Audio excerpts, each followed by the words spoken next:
అభ్యర్థి పేరు ఓటర్ లిస్టులో లేకపోవడంతో నామినేషన్ తిరస్కరణకి గురైన ఘటన ఆదిలాబాద్ జిల్లా నేరేడిగుంట మండలం తేజాపూర్లో జరిగింది. గ్రామానికి చెందిన కూడాల కృష్ణవేడి నామినేషన్ వేసేందుకు ఆర్ఓ కార్యాలయానికి వెళ్లగా అక్కడ సదరం మహిళ పేరు ఓటర్ లిస్టులో లేకపోవడంతో అధికారులు నామినేషన్ను స్వీకరించలేదు. గత అసెంబ్లీ ఎన్నికల ఓటర్ లిస్టులో ఉన్న పేరు ఇప్పుడెలా మాయమైందని సదరు మహిళ ఆవేదన వ్యక్తం చేశారు. కరెక్షన్ కోసం ప్రయత్నించడంతో సాంకేతికంగా ఈ సమస్య ఎదురై ఉండవచ్చని అధికారులు భావిస్తున్నారు. నెక్స్ట్ ఏం చేస్తారు? ఈ లిస్ట్ లో ఫైనల్ ఉండే అని రాయు, తర్వాత లేదు అని రాయు. ఇమిడియట్లీ నమోదు కాలేదని క్యాస్ట్ సర్టిఫికేట్ అవసరం లేదు. క్యాస్ట్ సర్టిఫికేట్ సార్ నాకెందుకు ఇస్తారు?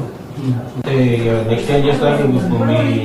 ఈ లిస్ట్ లో ఫైనల్ ఉండే అని రాయు, తర్వాత లేదు అని రాయు. ఇమిడియట్లీ నమోదు కాలేదని క్యాస్ట్ సర్టిఫికేట్ అవసరం లేదు. క్యాస్ట్ సర్టిఫికేట్ సార్ నాకెందుకు ఇస్తారు? అంటే నెక్స్ట్ ఏం చేస్తారు? ఈ లిస్ట్ లో ఫైనల్ ఉండే అని రాయు, తర్వాత లేదు అని రాయు. ఇమిడియట్లీ నమోదు కాలేదని క్యాస్ట్ సర్టిఫికేట్ అవసరం లేదు. కూడాల కృష్ణవేణి. నేను నామినేషన్ సర్పంచ్ గా నామినేషన్ తేజపూర్ గ్రామం నుంచి వేద్దామని నేను వచ్చిన.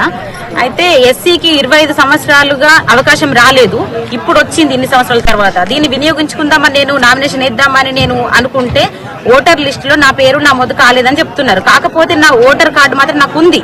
నేను జూలైలో మన ఇంతకుముందు ఎమ్మెల్యే ఎలక్షన్స్ ఓటు కూడా నేను వేశాను.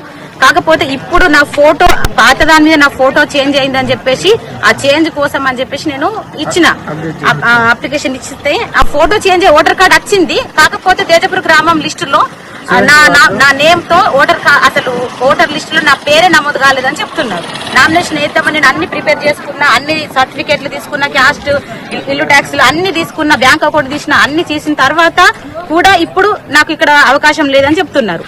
దీనిపైన తగిన చర్యలు తీసుకోవాలని చెప్పేసి నేను కోరుకుంటున్నాను. అది ఇక్కడ నమోదు నాకు ఓటర్ కార్డు ఉన్న తర్వాత కూడా నేను ఎందుకు నామినేషన్ చేయడానికి అర్హురాలని కాదో నాకు చెప్పాల్సిందిగా నేను కోరుతున్నాను. కూడాల పేరు మా వైఫ్ కు సర్పంచ్ ఎలక్షన్ పోటీ చేయడానికి వచ్చినాం. మేము ఇంతకుముందు ఎమ్మెల్యే ఎలక్షన్ అప్పుడు కూడా ఓటర్ ఐడి ఉండే, ఇప్పుడు నామినేషన్ వేయడానికి ఇప్పటికీ ఓటర్ గల్లంత అయిపోయింది. కావాలని ఎస్సీ రిజర్వేషన్ రావడానికి 25 సంవత్సరాల తర్వాత వచ్చింది కాబట్టి మేము వేసుకోవాలనుకున్నాం. ఇప్పుడు ఓటర్ గల్లంత చేశారు కాబట్టి మాకు తగిన చర్యలు తీసుకోవాలని కోరుకుంటున్నాం. నా పేరు మా వైఫ్ కు సర్పంచ్ ఎలక్షన్ పోటీ చేయడానికి వచ్చినాం. మేము